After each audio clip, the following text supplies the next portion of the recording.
Hey everybody, it's Mike Collier with Midlife Fitness here again. A couple of minutes late, sorry, I had some technical difficulties. Um, Hopefully the glare either off my glasses or off my head is not in the camera. So if everything looks okay, give me a thumbs up. If you can hear me all right, give me a thumbs up. If you're here live, then just type live in the comments, let me know. Or if you're catching this on the replay, let me know. It helps me out. And I really appreciate the support. I got a lot of feedback from my video yesterday, which was my first one, a little nerve-wracking. But got a lot of positive feedback. Talked to some people right away after the live video was done, and I was really happy about it. So this really strikes a nerve with a lot of people. I think it's something that well, I know it's something that a lot of people deal with on a daily basis. They feel very strongly about and have been living with it for many years. So it's very near and dear to their heart. It's near and dear to my heart. And I'm glad that hopefully I can provide some information to either help you reduce some of your pain or better yet, prevent it altogether. So thank you for the support. I love and appreciate all of you. So, okay, so yesterday we talked about um, the why this is important, why this should be important to you if it's not already, and some of the causes for it. A lot of them are no-brainers, especially for the law enforcement officers. You know what causes the issues. Okay, so today we're going to kind of focus on three things that you can do to help reduce your pain. Some of these changes you can make right away and to hopefully impact you right away and reduce some of that pain. Or these are things that you can work on a daily basis and improve your pain over time. So that's what we're going to cover today. The three things that we're going to focus on are equipment changes, habits, daily habits that you can change, and then of course my near and dear to me and my favorite is exercise. Okay. First of all, though, probably the quickest thing that you can do to relieve pain, and I realize it's only temporary, and it's pretty much common sense, but is ice and heat therapy. For that acute pain, um, it works.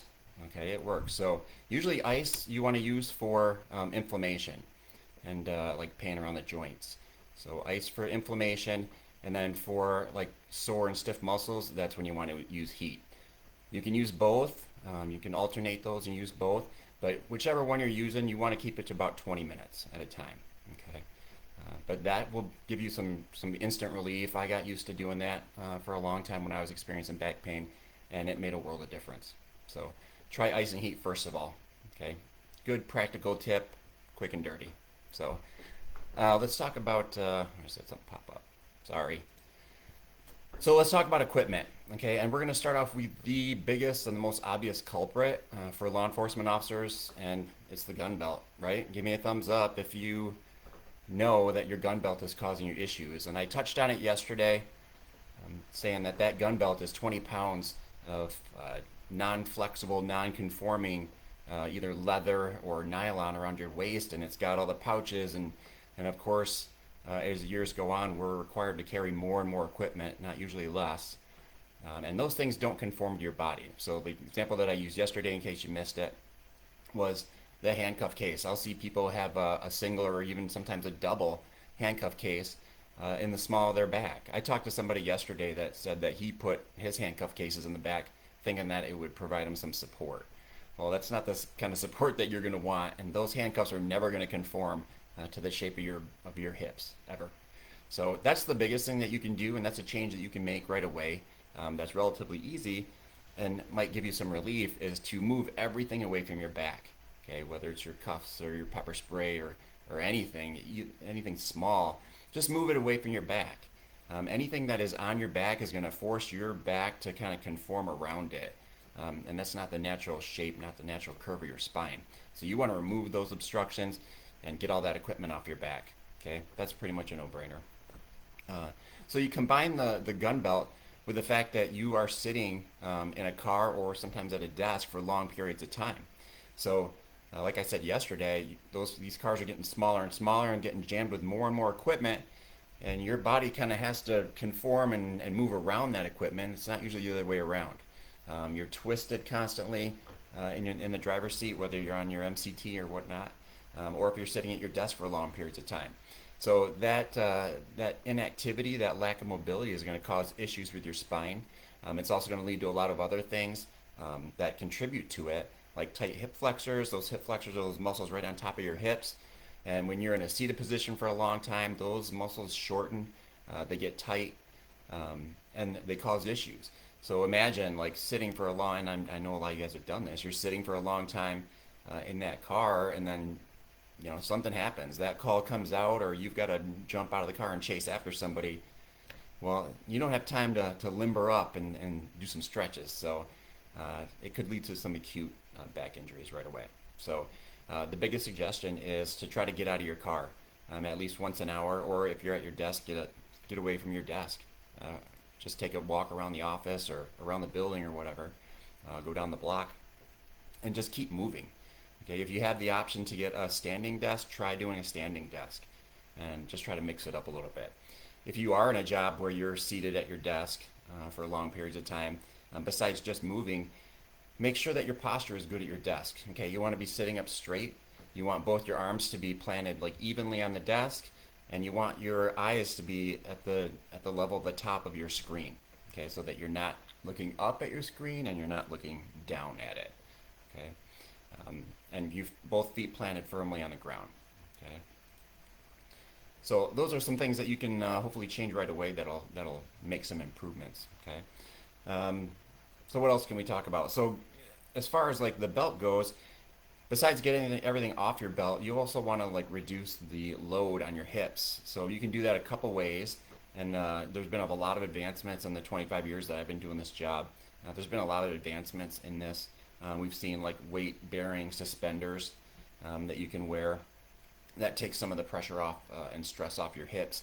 And now a lot of departments, mine included, have gone to a load-bearing like external vest carrier. I know it's really sexy right now. Everybody's going to it, or a lot of people are going to it, and it does make a huge difference.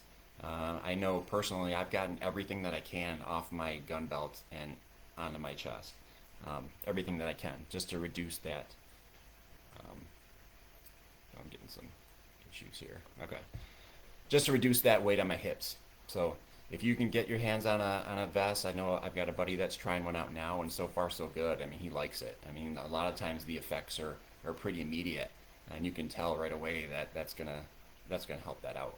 So those are some equipment things. If you can't get a vest, there's things that you can also get. They sell like small little back pillows that you can use, and if you don't have a back pillow to use, you can use a small rolled up towel to put behind your back, whether you're in the car or even seated at your desk. That will add a little support to your lower back. You can also use it when you're sleeping, and we'll get into that later.